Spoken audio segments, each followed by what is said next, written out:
So if you want to keep customers, content has to make a difference in their lives. And again, I think this is a high bar, but I think it's the right bar. I think it's what we all should be trying to achieve, is having an impact. We talk a lot about, when we do marketing training or seminars, talk a lot about benefits and telling people that you're going to help them do this, fulfill the dream, to use Robert's phrase. And that's right. We want to promise people a benefit, but a benefit, if it's a valuable benefit to someone, it is going to change their lives. Something is going to change in the way they live or in the way they work. And so I want to kind of use that as the theme for this 10-minute section here. You can probably renew 40 to 50% of people. They sign on. Some people have auto-renew systems. But even, there are people who just, they signed on and they're just going to go 2 or 3 years or 4 or 5 or 7 or 8 years, and they're just going to coast through it, and, those are your friends. 30 to 40%, 40 to 50%, but 40 to 50% renewal rate is not going to be making the money that you want to make.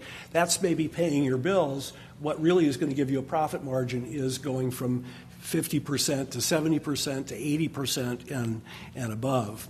So what I want to talk about during this segment is how to create content and editorial that customers crave. You want to increase renewals with content that improves their lives. So first question I would ask you is, does your content intend to change members' lives or their results? What is your brand promise? What is the product promise or the service promise? What are you promising? What is the big promise that you're making? That's the first thing. And then what is the editorial architecture or the content architecture? And by the way, this applies to webinars, it applies to conferences. What is our content structure? What are the rules of our content that make our content fulfill that promise?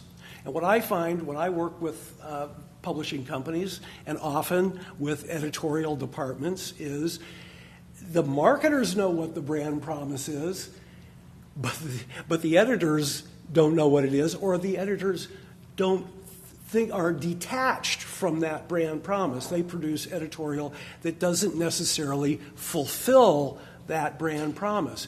Your editorial or your content should fulfill that brand promise with every single article, with every single photograph, with everything with all of your data should be fulfilling that promise. Okay? And if it's not doing that, you're not going to get the renewals that you want and that you deserve. So what doesn't make a difference in somebody's life? Let's take the opposite of that, because a lot of marketers, as well, and especially editors, don't feel that pressure to make a difference in somebody's lives. And they think, oh, well, I'm teaching them things. Teaching doesn't change your life, and learning doesn't change your life.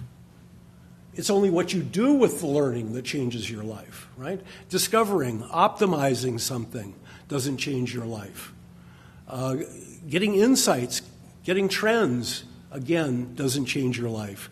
Analysis, we give great analysis. And what happens after I get the great analysis? How does my life change? How does my business change?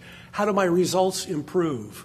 Draw the line between the analysis, unless it's analysis that tells you exactly what to do to increase your profit margin or whatever result you're trying to achieve.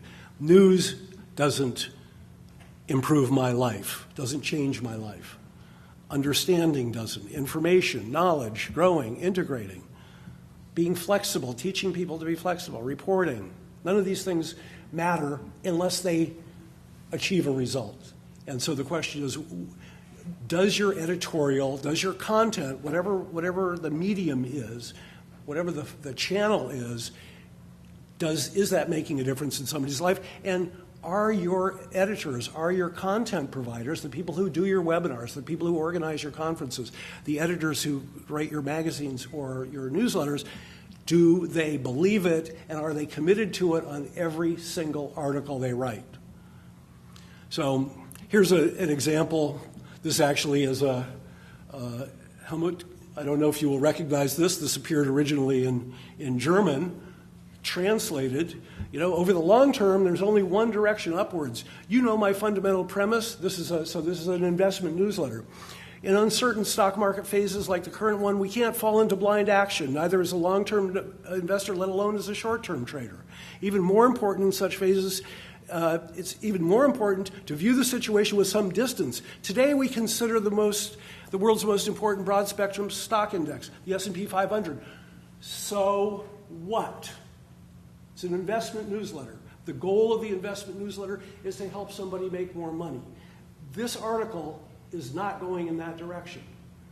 This is some guy with his feet up on the desk typing away because he's got an issue to write, right? And it sounds like investment information, and it is investment information, does not help you improve your return on your investment, okay? If your purpose is to help customers make more money, then tell them how. Stocks hit a 2-year low, down 13%. Why do we say riches come to those who hold and buy? The recommendation is right in the headline. Tell them what to do. Okay?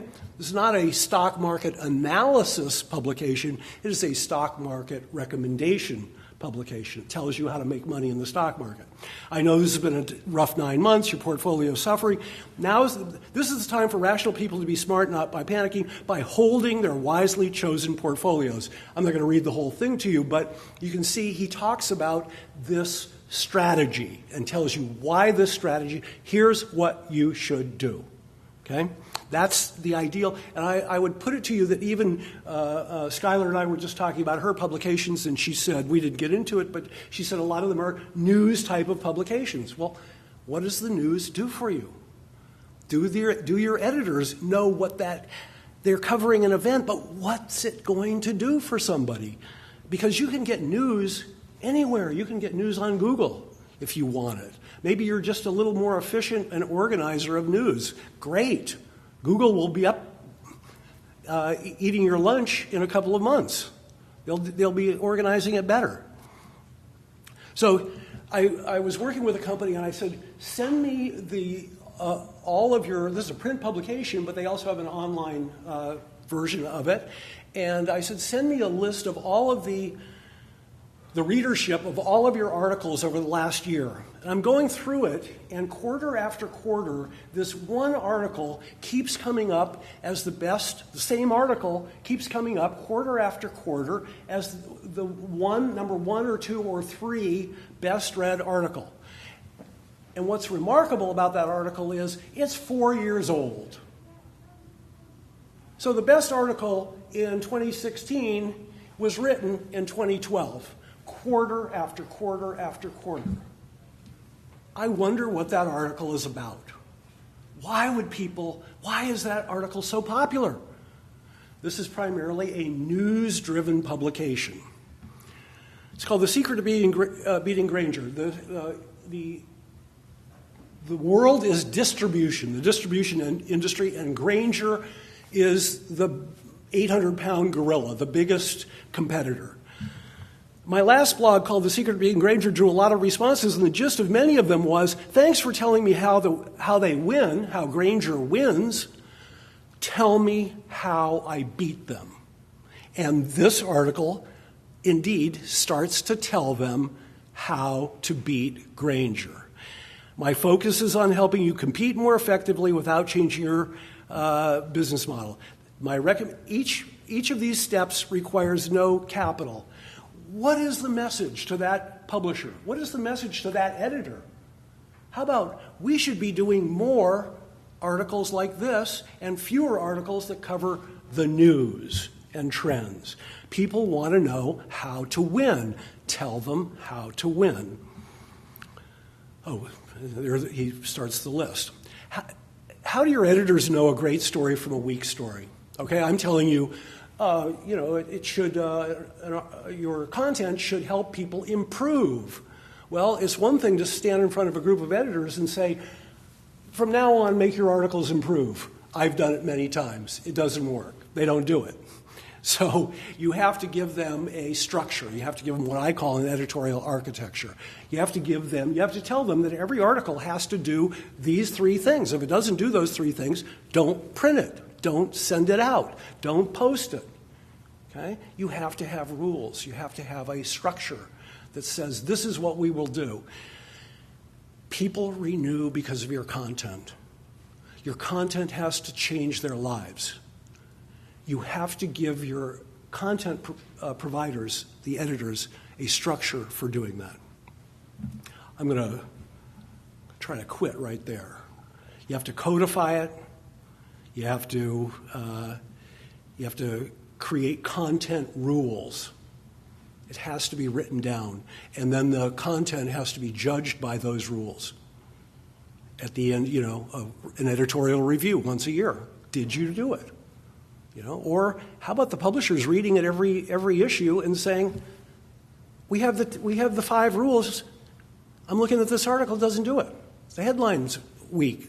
What's the article about? How does this help somebody be more competitive? Or whatever it is you want to do.